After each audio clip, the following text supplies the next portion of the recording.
तीसरी बार आने के लिए जो है आम आदमी पार्टी बेचैन है। रेवड़ी खाई है आपने अभी तक कि नहीं खाई? कुछ जी, मकर संक्रांति को खा चुका हूँ। खा चुके हैं। तो उन्होंने जो है फ्रीबीज की झाड़ी लगा दी। महिला सम्मान योजना से लेके बुजुर्गों को लेके स्वास्थ्य सेवा को लेकर न्यू दिल्ली सीट में भी जो है दिल्ली की गहमा गहमी तो सबकी नज़रों पे छाई हुई है।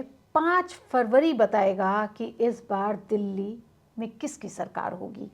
और इन सब के बीच में एक चीज़ जो सभी को आकर्षित कर रही है कि कौन सी पार्टी कितना फ्रीबीज बांटती है। रेवड़ियाँ, अभी मौसम भी रेवड़ियों का है।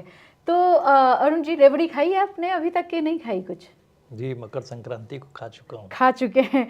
तो अब हम लोग बात करेंगे दिल्ली चुनाव के ऊपर। जो भी पार्टी है, आप हो, कांग्रेस हो या फिर भाजपा हो, सभी मतदाताओं को लुभाने के लिए एक से एक फ्रीवीज को ही घोषणा लगातार कर रहे हैं। कोई 2100 रुपये देता है तो कोई 2500 पे आ जाता है, कोई 200 रुपये 200 यूनिट फ्री बिजली दे रहा है तो कोई 300 यूनिट बिजली फ्री दे रहा है।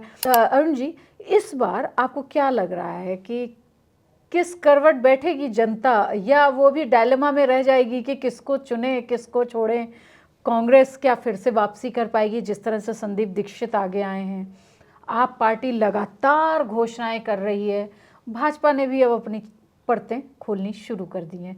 तो इस पर थोड़ा सा प्रकाश डालिए हमारे दर्शकों के। देखिए, दिल्ली चुनाव इस बार काफ़ी क्रूशल हो गया है। इसलिए क्रूशल हो गया कि 2 बार के लगातार शासन के बाद में तीसरी बार आने के लिए जो है आम आदमी पार्टी बेचैन है।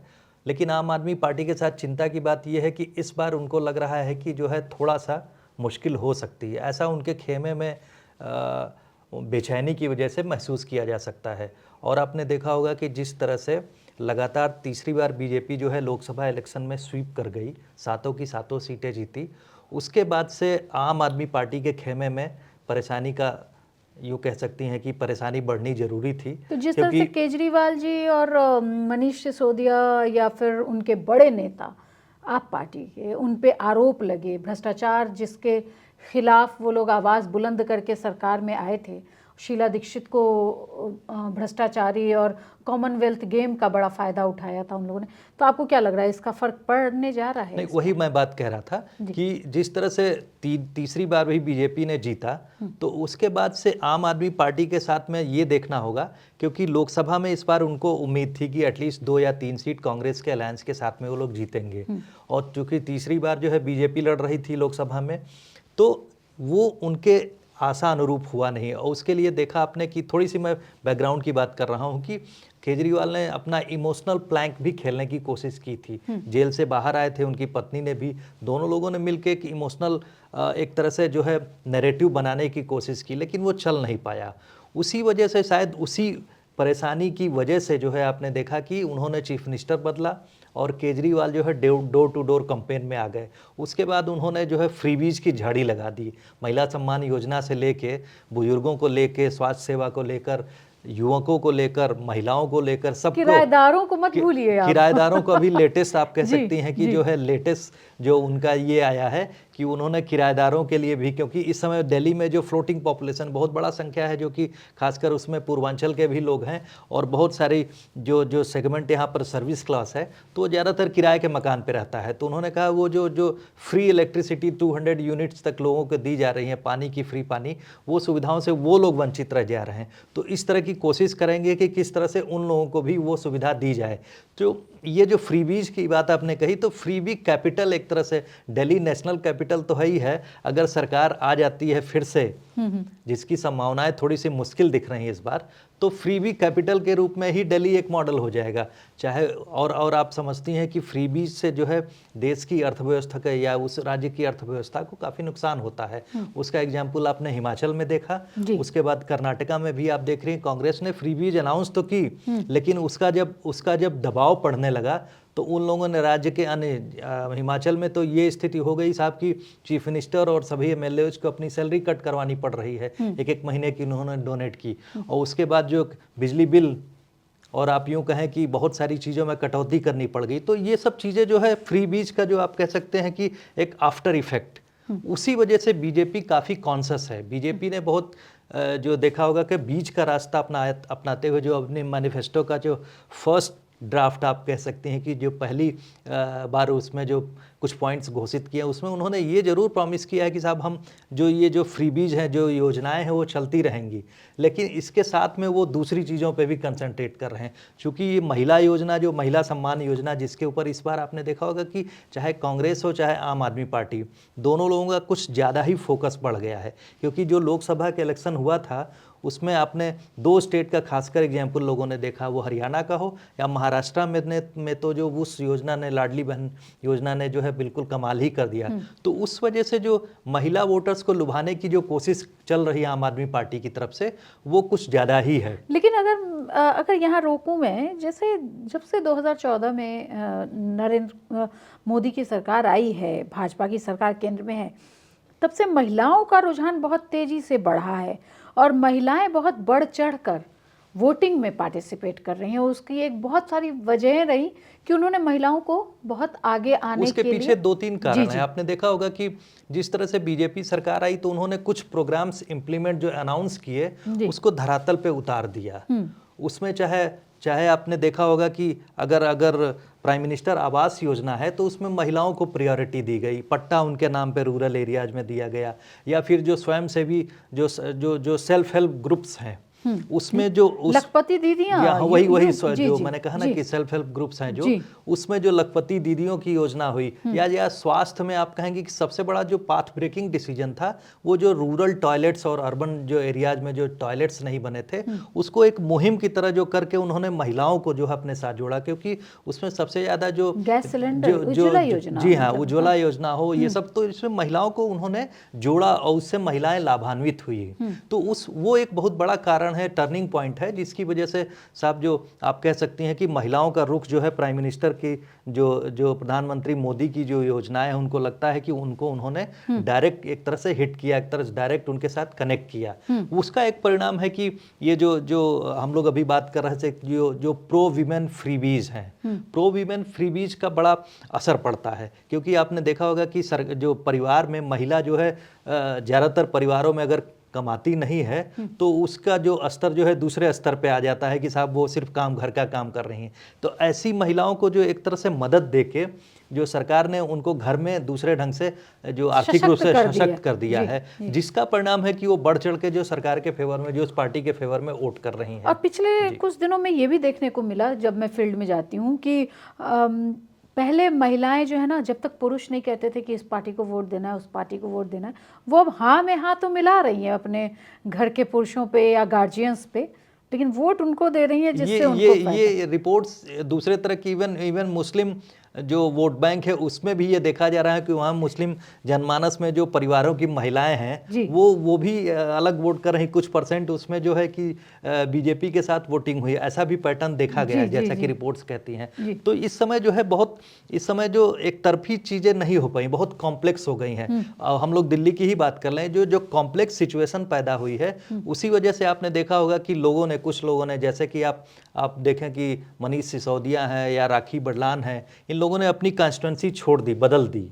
अगर पटपड़गंज की ही बात करें तो पटपड़गंज में आप थोड़े से आंकड़ों की बात कर लें तो पिछली बार जिस तरह से मात्र 3000 के वोट से जो है जीत पाए थे, और इस बार का जो 2024 का जो लोकसभा इलेक्शन हुआ, अगर उस लोकसभा इलेक्शन के रुझान या उसके आंकड़े देखें तो इस बार की जो उसके अनुसार पटपड़गंज में जो तकरीबन 30,000 से पिछड़ते हुए नजर आ रहे थे, तो उस सेगमेंट में 30,000 उनके बीजेपी लीड ले ली उस पटपड़गंज सेगमेंट में। तो इस वजह से कहा जा रहा है कि जो आम आदमी पार्टी में ज़्यादातर जो टॉप लीडर्स हैं उसमें परेशानी पैदा हो मुझे लग रहा है कि तो क्या ये कहें कि मनीष सिसोदिया ने अपने आप को फेस सेविंग करते हुए अवध ओझा को जो है सूली पे लटका दिया है? यही मैं कह रहा हूँ कि उसका मतलब यही है कि जिस जगह पे वो मात्र 3000 वोट से जीते हैं तो जाहिर सी बात वो सीट जो है उस तरह से सशक्त नहीं रही आपके लिए, और जबकि वो आप में दूसरे नंबर के नेता हैं, तो उनको सीट जीतनी जरूरी है। तो एम्बैरेसमेंट से बचने के लिए उन्होंने अपने को शिफ्ट किया, उसी तरह से दूसरे नेता को, बड़े नेता को जो दलित फेस है उनको शिफ्ट कराया गया। इवन मैं 4-5 सीटों की बात करूंगा, कई टॉप लीडरशिप में, इवन गोपाल राय की जो सीट है वो जो बाबरपुर है, या ग्रेटर कैलाश से जो वो लड़ रहे हैं सौरभ भारद्वाज, इन लोगों का भी जो लोकसभा इलेक्शन के अनुसार जो डेटा आया है उसमें उन कंस्टिट्यूंसीज में जो है बाबरपुर हो चाहे यहाँ पर जो ग्रेटर कैलाश, इसमें लोग पिछड़ते हुए नजर आ रहे हैं। और उसके कालका जी पे आपका क्या ऑब्जर्वेशन? कालका जी पे भी मैं कहूँगा तो सीएम आतिशी अलका लांबा, मतलब बड़ा कांटे की टक्कर लगेगी। कालका जी बहुत इंटरेस्टिंग सीट हो गई इस बार। सीएम आतिशी वहां से लड़ रही। पिछली बार तकरीबन 12,000 के आसपास से जो आपको लीड थी, 11,900 के आसपास, इस बार 12,000 के ऊपर, यानी जितने मार्जिन से जीते हैं उससे ज्यादा जो है मार्जिन जो है बीजेपी जो है वहां लीड कर रही है। तो वो सीट भी फंसती हुई नजर आ रही है। इसी तरह से टॉप, मैंने कहा ना कि 6, 7, 8 नेता हैं, उनकी सीटें फंसती हुई। इवन मैं न्यू दिल्ली सीट की बात करूंगा। न्यू दिल्ली सीट में भी जो है, में भी देखेंगे कि 2020 में जो आंकड़ा उनका जो 21,000 वोटों के ऊपर से जीते थे, वो आंकड़ा खिसक के अगर 2024 का लोकसभा इलेक्शन का आंकड़ा ले उस कॉन्स्टिट्यूंसी में, तो जो आम आदमी पार्टी मात्र 2,000 वोट से जीतती हुई नजर आ रही है। तो इसका मतलब ये हुआ कि न्यू दिल्ली सीट में भी जो है आम आदमी पार्टी, यानी जो चीफ मिनिस्टर, जो फॉर्मर चीफ मिनिस्टर है केजरीवाल साहब, उनकी इसवी सीट फंसती हुई दिख रही है। और उसके बीच में कांग्रेस का आ जाने का मतलब है कि जो उस सेगमेंट के जो इस बार जो मुस्लिम वोट बैंक, जो कि सेम वोट बैंक हुआ करता है, उसी या दलित या मुस्लिम वोट बैंक, जिसके ऊपर जो है कांग्रेस का पूरा वोट बैंक शिफ्ट हो गया था आम आदमी पार्टी की तरफ। तो इस बार जो तीसरी बार की जो लड़ाई चल रही है, इसमें कहा यह जा रहा है या रिपोर्ट्स ऐसी आ रही हैं कि मुस्लिम सेगमेंट जो है एक तरह से बुरी तरह से जो नाराज भी दिखाई पड़ रहा है। उसी वजह से आपने देखा होगा कि कांग्रेस के जो इमरान मसूद ने एक बहुत इंपॉर्टेंट स्टेटमेंट पिछले हफ्ते दिया था कि साहब आपको सेलिब्रिटी मुस्लिम लोग नजर आते हैं, जिसमें आपने सैफ अली खान और सलमान खान की बात की है। तो उसमें उन्होंने कहा आम मुस्लिम के ऊपर आपका ध्यान ही नहीं जा रहा है, क्योंकि उनको आप टेकन फॉर ग्रांटेड ले रहे हैं। तो ये कहने का मतलब क्या है? इसका मतलब यही हुआ कि साहब जो आम मुसलमान है उस पे ऊपर आप ध्यान नहीं दे रहे हैं, उसको आपने वोट बैंक बना के रखा हुआ है। लेकिन एक बात और भी है, अभी भी अगर विकास की बात होती है तो लोग शीला दीक्षित को याद करते हैं। तो आपको क्या लग रहा है कि संदीप दीक्षित को इसका फायदा होगा, या नरेंद्र मोदी के फेस पे भाजपा जो है वो ले जाएगी इस बार दिल्ली को? देखिए, दिल्ली, मैंने कहा ना कि इतना आसानी से एक तरफा बात आप नहीं कह सकते हैं, क्योंकि पिछली बार भी इसी तरह से हो रहा था कि साहब जो है वो जिस तरह से बीजेपी ने एग्रेसिव कैंपेन किया, हो सकता है वो शिफ्ट हो जाए। लेकिन पिछली बार भी आपने देखा होगा कि बीजेपी जो है 23-24% के वोट बैंक पे जो है, पिछली बार 39% वोट बैंक आया था, उनका वोट प्रतिशत था। और लोकसभा में अच्छा खासा मार्जिन होने के बाद में फिर से वो जो है सीट हार गई। तकरीबन आम आदमी पार्टी स्वीप ही की 57 सीट्स जी। तो उस तरीके से कुछ कहा नहीं जा सकता है। लेकिन चूंकि इस बार की कॉम्प्लेक्स सिचुएशन बनी हुई है, और जो आप उसको म्युनिसिपल इलेक्शन से भी जोड़ सकती हैं, तीसरी बार बीजेपी हारी जरूर, लेकिन वो नेक एंड नेक कंटेस्ट के बाद हारी। तो इसलिए कहा यह जा रहा है कि जिस तरह से जो जमीन के ऊपर कैंपेन चल रहा है, उसमें बीजेपी बहुत कैलकुलेटिव तरीके से कैंपेन कर रही है। उसमें उनके साथ आरएसएस, जिस तरह से उन्होंने मॉडल फॉलो किया था हरियाणा में और महाराष्ट्र चुनाव में, उसी तरह की जो रेप्लिकेशन हो सकता है, इस तरह की जो बात आ रही, उसी ने परेशानी पैदा की है। इसी वजह से आप देख रहे हैं कि केजरीवाल ने किसी सेगमेंट को नहीं छोड़ा है, रिलीजियस, चाहे मंदिर के पुजारी हो या फिर आप देखें कि स्टूडेंट को हो, इवन मेट्रो सर्विसेज के लिए भी उन्होंने अनाउंसमेंट प्राइम मिनिस्टर को चिट्ठी लिखी कि साहब जो को भी उन्होंने और आज की जो आप देख रहे हैं कल की खबर साहब है कि वो किराएदारों को भी लुभाने की कोशिश कर रहे हैं। और आपने साथ में देखा होगा कि पूर्वांचलियों के ऊपर तो बड़ी घमासान हुई बीजेपी और आम आदमी पार्टी ने, वो एक बड़ा नैरेटिव भी बन रहा है। वो किस तरफ शिफ्ट होगा ये भी बहुत इंटरेस्टिंग होगा। तो कॉम्प्लेक्स सिचुएशन तो है, लेकिन उसके बीच में बीजेपी बहुत आशान्वित दिख रही है इस बार। तो बीजेपी बहुत आशान्वित तो दिख रही है, लेकिन देखना ये होगा कि 10 साल से अपनी सत्ता जो खो चुकी है कांग्रेस, वो कितनी जगह बना पाती है। और 8 तारीख को हमें तब पता चलेगा जब किसकी ताजपोशी होती है। इस बीच हम आपके पास हर दिन लगातार चुनाव से जुड़ी हुई खबरें, इंटरव्यू लाते रहेंगे। देखते रहिए India.com। धन्यवाद।